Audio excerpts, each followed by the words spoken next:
दोस्तों, भारत के वज़ीर-ए-आज़म के लिए एक चैलेंज बन गया है। चैलेंज क्या है, अपॉर्च्युनिटी है, ये इज़्ज़त वाली बात। अमेरिकन F-35 चूज़ करेंगे या रशियन Su-57E? 1945 में नेहरू ने आईटी को पूरा एजुकेशन हायर एजुकेशन को प्रमोट किया। आज इंडियन यूथ बड़े ग्लोबल हाई जॉइंट टेक्निक्स के सीईओज हैं जनाब। भारत के हर ऐसी चीज में कोई ना कोई कॉन्सेप्ट होता है। फॉरेन पॉलिसी पाकिस्तान की प्रायोरिटी ही नहीं है। अमेरिकी सदर डोनाल्ड ट्रंप ने ये कहा कि मैं बांग्लादेश को नरेंद्र मोदी के हवाले करता हूँ। इस चीज़ को समझने की ज़रूरत है। पूरे एशिया में से अगर अभी कोई टेंशन क्रिएट कर रहा है इंडिया के लिए तो वो बांग्लादेश है। मेरे ख्याल से मैम ये जो डोनाल्ड ट्रंप है ना, इसने बिल्कुल ठीक काम किया है। अमेरिका कभी भी नहीं कहता कि जी ये मुसलमानों के साथ ज्यादती करते हैं। लेकिन इन्हें ये लगा कि हमने हसीना रिजीम से निजात हासिल कर ली है, तब पूरे का पूरा बांग्लादेश जो है, पूरा बांग्ला हमारे साथ है, लेकिन ऐसा नहीं है। एयरफोर्स के हवाले से देखेंगे तो हम सुपीरियर हैं, स्किल्ड वाइज देखेंगे हम सुपीरियर हैं। अच्छा, ट्रंप और मोदी की मुलाकात है कि उसका बांग्लादेश पे कोई असर पड़ेगा आपके साथ? कोई असर नहीं पड़ेगा। इसमें इंडिया बेसिकली मिडल ईस्ट के साथ अपने आप को लिंक कर चुका है कि वहाँ आईटी सेक्टर्स ओपन कर रहे थे, हम यहाँ मदरसे खोल रहे थे। दुनिया में कितने ऐसे मुल्क होंगे जिनको रशियन और अमेरिकन जो डिफेंस इक्विपमेंट है वो मिल रहा है। हर चीज उनकी ऐसी होती है। गवर्नमेंट ऑफ पाकिस्तान के मसाइल ही कुछ और हैं। ये तो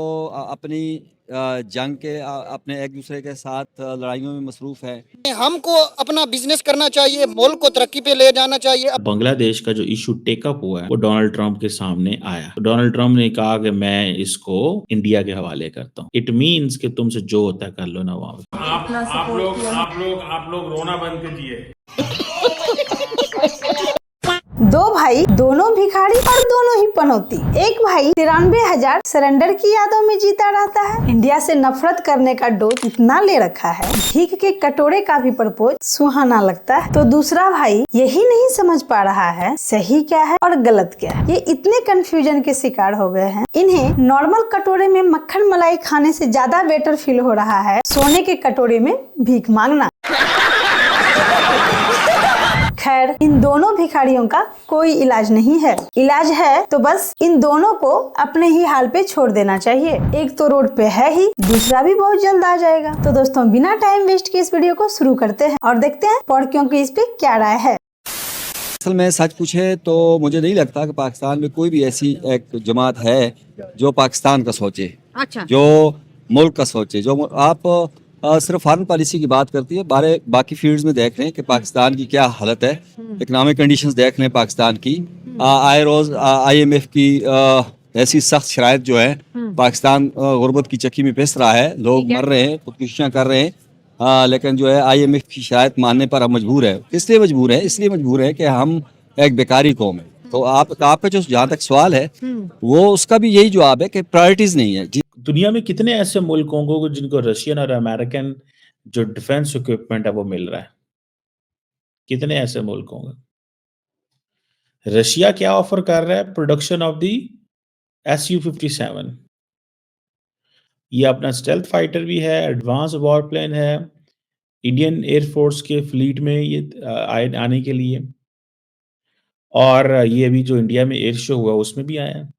अगर आप रिसेंटली देखेंगे तो पाकिस्तान सुपीरियर है। अगर आप एयरफोर्स के हवाले से देखेंगे तो हम सुपीरियर हैं, स्किल्ड वाइज देखेंगे हम सुपीरियर हैं। अच्छा, और बहरिया में भी हम सुपीरियर हैं आप उनसे। क्या कह रहे हैं कि अगर दोनों का कंपैरिजन नहीं करें, आइडिया, मुझे नहीं आइडिया इसके डिफेंस के मुतालिक कोई आइडिया नहीं, नहीं बिल्कुल है। आइडिया नहीं है। अच्छा, अगर वैसे इंडिया और पाकिस्तान का कंपैरिजन करे तो कौन सी कंट्री आपको स्ट्रॉन्ग पोजीशन पे दिख रही डेफिनेटली है? पाकिस्तान है, डेफिनेटली। वो कैसे? कोई 2-3 लॉजिक्स दे दो मुझे। वो तो हर शोबे में हम मतलब इंडिया से आगे। कैसे है? 3 बता दे। 3 तो चले 2 बता दे। हाँ, एक डिफेंस है, दूसरा आई डोंट नो, लेकिन हर हाल में हम मतलब अच्छे हैं लेकिन आगे नहीं है सर। प्रेसिडेंट ट्रंप ने प्राइम मिनिस्टर नरेंद्र मोदी को क्या तोहफा दिया है? तो देखिए, ये जो तोहफा है ये भी बहुत ही इंटरेस्टिंग है। और वो ये है कि ये आपने देखा होगा, मैंने आपको पहले भी दिखाया है कि प्रेसिडेंट ट्रंप ने एक ह्यूज बुक उनके हाथ में थी। आप उसको बुकलेट भी कह सकते हैं। अच्छा, वो बुक उन्होंने नरेंद्र मोदी साहब को दी तोहफे के तौर पर, गिफ्ट पेश किया। और आपको पता है कि उसके फर्स्ट पेज, जो कि रेड कलर का पेज है, उसके ऊपर क्या लिखा है? उसके ऊपर लिखा है प्रेसिडेंट ट्रंप ने, mister prime minister you are great. यानी mister prime minister Narendra Modi, you are great. कहा ही लीव्स द टॉपिक जो है इसका बांग्लादेश का ना, उसने टोटली मोदी पे छोड़ दिया है। तो इसको वही देखेंगे। एक तरह से आप इसे कह सकते हैं कि ट्रंप की तरफ से जो मोदी है ना, वो पूरे एशिया का एक नंबरदार शेयरमैन कह लें या थानेदार कह लें, उसको ट्रंप की तरफ से मोदी को एशिया का एक थानेदार डिप्लॉय कर दिया गया। सर हमने जब देखा कि वो जैसे उनकी कुर्सी पीछे कर रहे हैं, फिर कह रहे हैं कि वही मिस अलॉट के हमने आपको बहुत मिस किया, इस तरह की वर्डिंग यूज की जाए। हाँ बिल्कुल ऐसे ही है। ट्रंप ने उसको जो एक आपने सुना होगा, ट्रंप ने उसको कॉल किया है कि ब्रो मैन, मोदी को ब्रो मैन कह रहे हैं, यानी कि एक बहुत क्लोज अपना ब्रो मैन कहा है उसने। किसी के इनकलाब जो होता है ना, इनकलाब मेजोरिटी की फेवर से नहीं आता, वो गोली की सरकार से या वो जुल्म और तशद्दुद से, बर्बरियत से आता है, तो वो एक मखसूस तबका होता है। अब ये कह लें कि स्टूडेंट 20 से 40 हज़ार थे, वो 20 से 40 हज़ार स्टूडेंट जो आप ये कह लें कि वो 1 से 1.5 लाख घरानों की नुमाइंदगी कर रहे थे। 1 से 1.5 लाख घराने के साथ अगर आप ये कह लें कि उनके साथ कनेक्टेड 5 से 10 घर थे, तो मैक्सिमम 8 से 10 लोगों की नुमाइंदगी कर रहे थे। और बांग्लादेश में जो इलेक्शन होता है, तो वहां पे इलेक्शन में कम से कम 12 से 14 लाख वोट जो है वोटर वोट कास्ट करते हैं, और उसके बाद जो गवर्नमेंट आती है। तो अब 10 लोगों की फेवर हुकूमत जो है, उसको आप ये कहें कि वो अवाम की उमंगों में पूरा उतरेगी, तो वो नहीं उतरेगी। आपको पता है कि नरेंद्र मोदी ने India, middle east, Europe economic corridor को भी इंट्रोड्यूस कराया हुआ है। तो वो समझते हैं कि हमें मिडल ईस्टर्न ममालिक के भी करीब जाना चाहिए, हमें जो है वो यूरोप के भी करीब जाना चाहिए। तो ओमान वो एक कड़ी है, ओमान बेसिकली कनेक्ट करता है इंडिया को मिडल ईस्ट से, एंड देन मिडल ईस्ट से बियॉन्ड जो है वो Europe. So it's an interesting conference. हम बांग्लादेश जो है वो भी अब खुददार मुल्क है। अब उन्होंने किया है, असल में तकलीफ ये है कि शेख हसीना जो थी वो इंडिया के बिल्कुल नज़दीक थी, वो वहाँ से उनके साथ तिजारत होती थी, सारा कुछ होता था, उनका इन्फ्लुएंस था।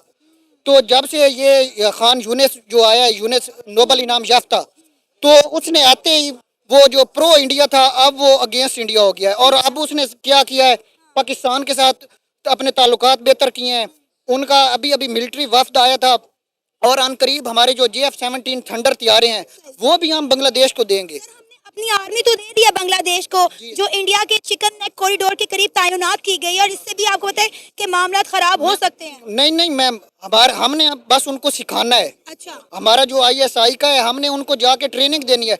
इंडिया ने ये जानना शुरू किया, समझना शुरू किया कि आए अमेरिका को, यूरोप को और दुनिया को बताएं कि जो इंडिया के बॉर्डर के ऊपर इस्लामिक स्टेट्स हैं, उन्हें किस तरह एड्रेस करना है।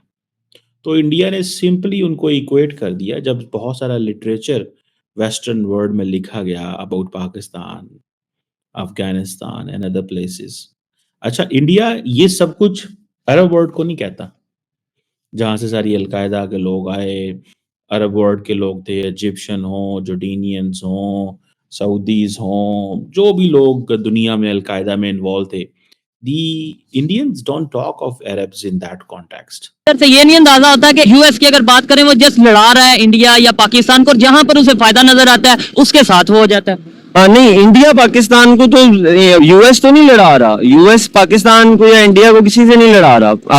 अफगानिस्तान का आप कह सकते हो अफगानिस्तान से लड़ा रहा है। इंडिया के साथ तो हमारे अपने इश्यूज हैं, शुरू से अपने इश्यूज हैं, वो हमारे ज्यादातर भी वो हमारे इस्टेब्लिशमेंट की वजह से हैं। आप नॉर्मल पब्लिक को देखें, मुझे पर्सनली इंडिया से कोई मसला नहीं है, ठीक है, समझ रहे हैं, वो हमारे बॉर्डर्स था के हद तक। आपको इंडिया से कोई मसला है?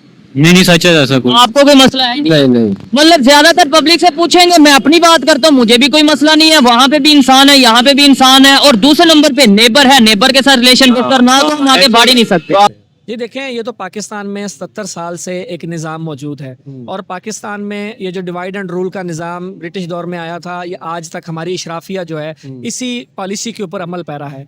हम भी चाहते हैं कि हमारे मसाइल, और जमात इस्लामी ने देखें कराची से लेकर गवादर तक और गवादर से स्कर्दू तक, हमने ये पॉलिसी बनाई है कि लोगों के लोकल मसाइल को भी उठाना है। लेकिन देखिए, फॉरेन पॉलिसी भी हमारी ज़िंदगियों पर असरअंदाज होती है। हमारी फॉरेन पॉलिसी भी हमारी रियासत का एक अहम हिस्सा है, और बाशऊर अफराद जो है वो फॉरेन पॉलिसी के हवाले से भी नज़र रखते हैं। हमारा मुल्क जो है वो इस्लामी नज़रियाती कंट्री है, इस्लामी नज़रियाती ममलिकत है, तो हमें हमारे हमसाये में अगर कोई ख़राबी पैदा हो रही होगी तो हम ज़ाहिर है अपने घर को भी ठीक करेंगे और हमसाये के अंदर ख़राबी के पर भी नज़र रखेंगे। ईरान के किसी मुल्क का कोई मजहब नहीं होता। आप ये मजहब यूज की, जैसा कि आप उसको सऊदी अरब को देखें, आप यूएई के देखें, अब्राहम अकर्ड्स के बाद जो उन्होंने इसराइल, क्योंकि मुल्क अपने इंटरेस्ट को देखते हैं। अब मुल्क की कोई मजहब नहीं होता, चाहे वो इंडिया का अफगानिस्तान से हो या ईरान से हो, जहां उनका मुफाद हो वो अपने ताल्लुकात बनाते हैं। अब लेकिन हाँ, बहुत से कंट्रीज हैं। हम तो ये कहते हैं ना, इस्लामिक कंट्री, मुस्लिम ब्रदर, इस्लामिक रिपब्लिक, एक तो इस्लामिक और रिपब्लिक दोनों अलग चीजें हैं, लेकिन फिर भी हम हर जगह पे इस्लाम को या मतलब वो क्यों इस तरीके से ले आते हैं? देखो, इसमें हमारे इस्लाम, एक तो ये कि हमारे लीडरशिप ने बहुत से सिविल मिलिट्री, अगर हम लीडरशिप देखें, अपने कुछ पर्पस के लिए भी इस्लाम बहुत यूज हुआ है। इसकी वजह से ये दुनिया में हर जगह भी, आप बहुत से ममालिक में, और इवन पहले अगर आप देखें मजहब कहीं भी हो, ये यूज हुआ है। देखिए, ओमान हमारा एक इस्लामी बरादर मुल्क है, और ये तो होना तो ये चाहिए था कि इसको बहुत ही पाकिस्तान के साथ इसके रिलेशनशिप बहुत अच्छे होने चाहिए। 45 को इनवाइट कर रहा है, तो एक हम हो जाते तो हम 46 हो तो जाते। उसकी वजह यही है कि उसमें इंडिया आ रहा है। हाँ, तो इंडिया, यस आपने सही पकड़ा। हाँ। इंडिया आ रहा है, तो इंडिया तो उसकी हमेशा यही कोशिश होती है कि पाकिस्तान को ज्यादा से ज्यादा जो है वो आइसोलेट रखा जाए, अच्छा, और सही। वो कामयाब भी हो जाता है। ठीक है। लेकिन क्वेश्चन ये पैदा होता है कि ये रशियन Su-57 जो है, it is offering India, although it's दोनों स्टेल्थ हैं, लेकिन इट्स ऑफरिंग इंडिया कि वो सारी की सारी जो मैन्युफैक्चरिंग है वो हम टेक्नोलॉजी ट्रांसफर करेंगे, टेक्नोलॉजी ट्रांसफर करेंगे। ये है सवाल।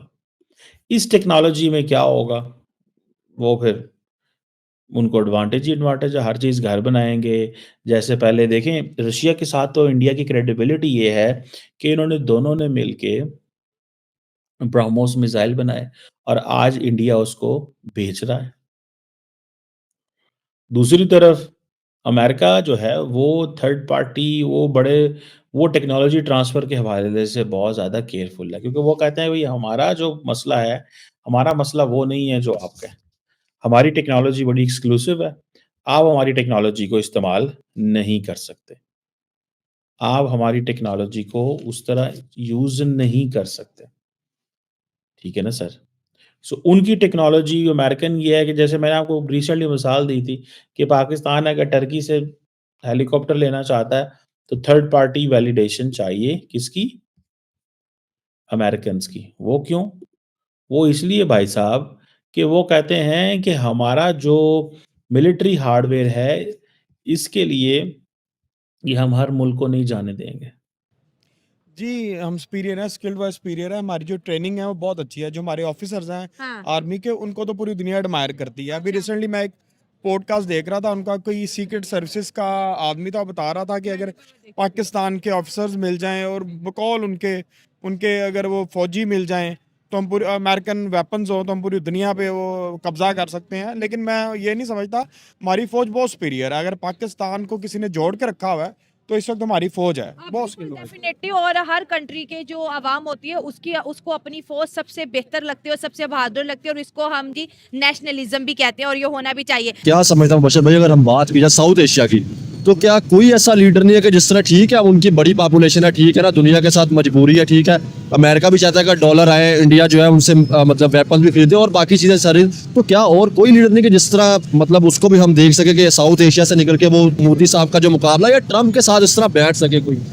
पूरे एशिया में, नॉट ओनली साउथ एशिया, पूरे एशिया में आई थिंक मोदी की जितना जो पॉपुलर और एक सेल्फ रिस्पेक्ट रखने वाला लीडर कोई नहीं है। तो दोस्तों, ये थी आज की वीडियो। इस वीडियो पर आपकी क्या राय है, आप अपनी राय कमेंट में दे सकते हैं। अगर आपको वीडियो पसंद आई हो तो वीडियो को लाइक कर चैनल को सब्सक्राइब कर लीजिएगा, ताकि ऐसी ही वीडियो आप और भी देख सके। आज के इस वीडियो में बस इतना ही। जय हिंद, वंदे मातरम।